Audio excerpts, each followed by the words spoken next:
Hello बच्चों, English की next class आपकी प्रेजेंट इंडेफिनेट का फर्स्ट पार्ट करवाया था और हमने बताया था कि प्रेजेंट इंडेफिनेट के ही 4-5 पार्ट है। तो प्रेजेंट इंडेफिनेट का सेकंड पार्ट, उसमें हम क्या करवाएंगे।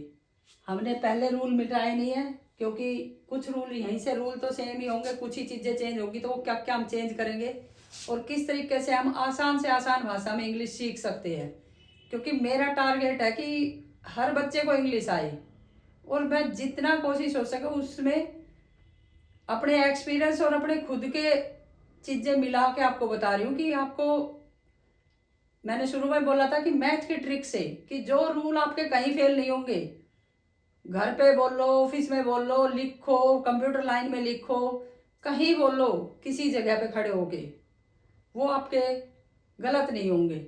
चाहे लिमिटेड रूल है लेकिन उन सेंटेंसों से रिलेटेड और रेगुलर बोलने जाने वाले सेंटेंस, कोई नई चीज हम नहीं बताएंगे इंग्लिश में।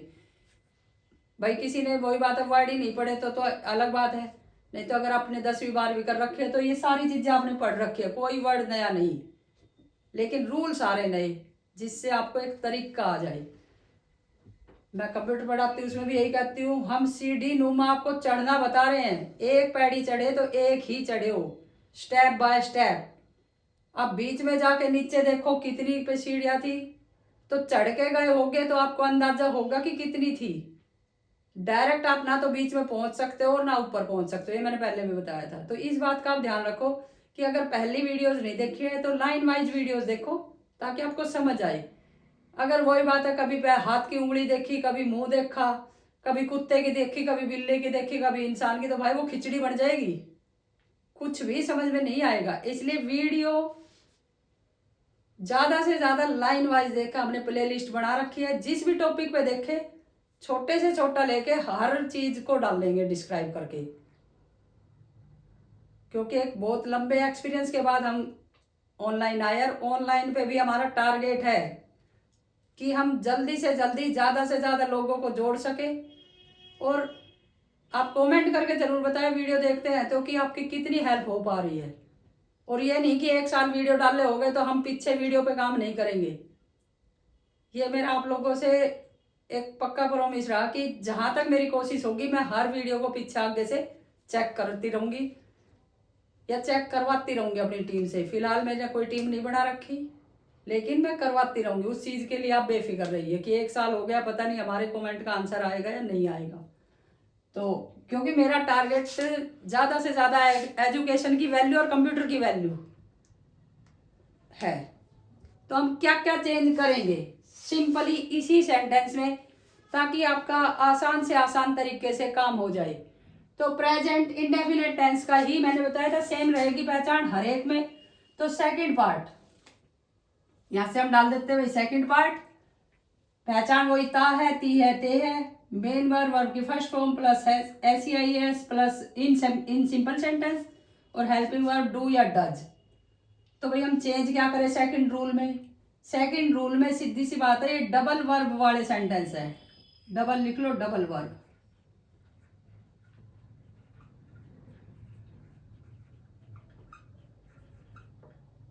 ठीक है, डबल वर्ब वाले सेंटेंसेस ये पढ़ा कंप्लीट लिख लेना, कोई दिक्कत नहीं है। ठीक है, अब बदलेंगे क्या क्या रूल में, कुछ लिमिटेड चीजें, सिर्फ ऑब्जेक्ट और एस के बाद की चीजें। देखो हमने सिंपल सेंटेंस में लिखवाया था सब्जेक्ट प्लस वर्ब की first form plus S plus to, क्योंकि हमने बताया डबल वर्ब वाले सेंटेंस, इस पे ध्यान देना भाई। डबल वर्ब वाले सेंटेंस तो वर्ब की फर्स्ट फॉर्म के साथ एस आएगा, फिर टू आएगा और फिर वर्ब की फर्स्ट फॉर्म आएगी, फिर आएगा ऑब्जेक्ट। आपने एक रूल सुना होगा बहुत बार, हर टीचर ने बताया होगा आपको कि टू के बाद हमेशा ही वर्ब की फर्स्ट फॉर्म आती है। तो ये वो ही टू होता है भाई और ये वही वर्ब होती है, क्योंकि ये कुछ ही जगह डबल वर्ब आती है किसी भी सेंटेंस में, और जब भी टू के बाद आएगी तो टू के बाद वर्ब की फर्स्ट फॉर्म ही होगी।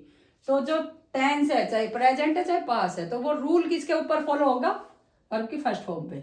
और वो वहीं फॉलो हो भी रहा है कि सब्जेक्ट प्लस वर्ब की first form plus S plus to plus verb की first form plus object. Same negative में subject plus do does plus not plus verb की first form plus to plus verb की first form और plus object. अब देखो पहले में भी हटा था कि वर्ब की फर्स्ट फॉर्म सिंपल आ गई थी, सेकंड में भी दोनों सिंपल है, वर्ब की पहली फॉर्म भी फर्स्ट है और ईएस नहीं है, इसमें भी ईएस नहीं है, मतलब टू लगेगा बीच में और दोनों वर्ब आ जाएगी, क्योंकि टू एक कंजक्शन का काम भी करता है। ठीक है, तो वो कंजक्शन जब हम बताएंगे, कंजक्शन का मतलब होता है जोड़ना, तो दो वर्ब को हमेशा टू ही जोड़ता है ज़्यादातर, बाकी और चीज़ें भी होती है, इस बात नहीं कि टू ही होता, पर टेंस में टू ही है। Interrogative sentence do does plus subject plus verb की first form plus to plus verb की फर्स्ट फॉर्म प्लस ऑब्जेक्ट और then question mark. Interrogative negative में subject do does plus subject plus not plus verb की first form plus to और plus verb की first form plus object और then question mark.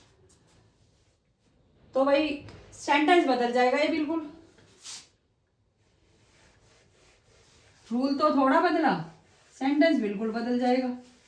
अब किस तरीके के सेंटेंस आएंगे, ज्यादातर इच्छाओं वाले सेंटेंस आते हैं, जैसे वह डॉक्टर बनना चाहता है, वह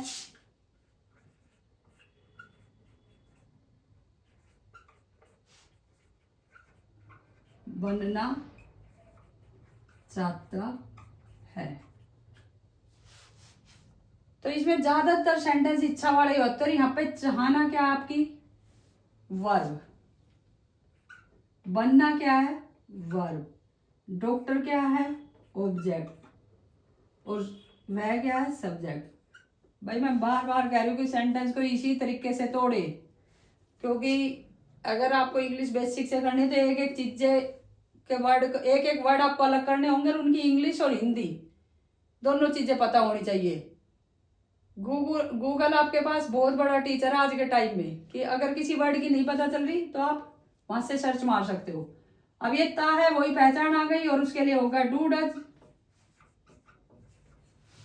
तो सब्जेक्ट आपका ही, ऑब्जेक्ट आपका डॉक्टर, वर्ब आपकी बनना की मेक, चलो मेक ही लिख लेते हैं। अब मेक बनना नहीं होता, मेक बनाना होता है, जैसे खाना बनाना, क्योंकि आपने मेक सुनी होगी, मेक ही आप बोलोगे और मेक ही आप लिखोगे, तो मेक स्पेशल खाना बनाने के लिए होता है। खुद के बनने के लिए वर्ड होते बिकम, तो यहां से मेक हटाओगे और क्या बनाओगे बिकम। अब ये इंग्लिश का एक फॉल्ट है, क्योंकि इंग्लिश में कुछ वर्ड कति फिक्स है कि उसी चीज के लिए होना चाहिए, ऐसा नहीं है कि आप उसको बनाने खुद के बनने के लिए भी मेक डाल दोगे तो वो गलत हो जाएगा सेंटेंस। तो ये एक थोड़ा सा फॉल्ट है, ये भाई आप रेगुलर बोलोगे, वर्ब याद करोगे तभी पता चलेगा आपको कि वर्ब में क्या डिफरेंस है, बनना कहाँ आता है मेक कहाँ आता है। ठीक है, बिकम कहाँ आता है और मेक कहाँ आता है। तो ये हुई बिकम बनना की और चाहता की वांट, और डू डज तो रह गई। अब इन दोनों के बीच में टू। अब एक दूसरी चीज बदल जाती है इसमें, क्या कि हम इंग्लिश में तो इसको पहली वर्ब मान रहे हैं और इसको मान रहे हैं दूसरी, भाई ये पहली आई और ये सेकंड आई हिंदी में तो, लेकिन इंग्लिश में सेंटेंस बदल जाता है। कैसे, जो पहली है वो तो दूसरी बन जाएगी, दूसरी है वो पहली बन जाएगी। मीन्स कैसे, he wants to become a doctor.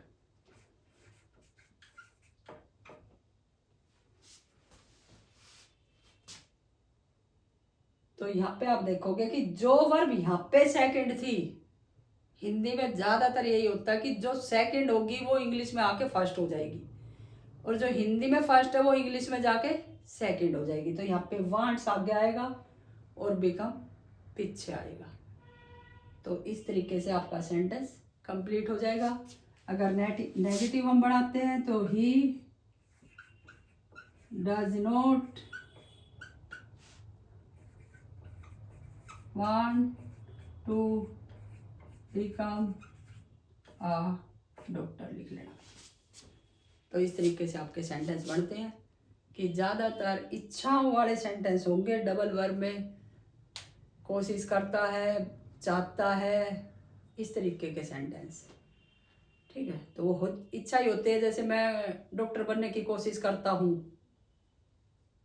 वे गांव जाने की कोशिश करते हैं, वह डॉक्टर बनना चाहता है, वह खाना बनाना चाहता है, वह पुस्तक पढ़ना चाहता है, बच्चे अंग्रेजी सीखना चाहते हैं, मेरा भाई गांव में रहना चाहता है। तो इस तरीके के सभी सेंटेंस, इनकी आप ट्रांसलेशन कर लोगे। मैं बार बार एक्सरसाइज के साथ साथ सेंटेंस बोलने की कोशिश करती हूँ। अगर कभी भूल भी जाऊँ तो या तो कमेंट कर दिया कर, नहीं तो फिर अपने खुद से बना लिया करो, क्योंकि उसी रूल के अकॉर्डिंग बनेंगे जो मैंने लिखवाए हैं, और उसी के हिसाब से चेंज करने हैं आपको। तो अगर वीडियो आपके लिए हेल्पफुल हो तो कमेंट करें, लाइक करें, सब्सक्राइब करें। Thank you for watching this video.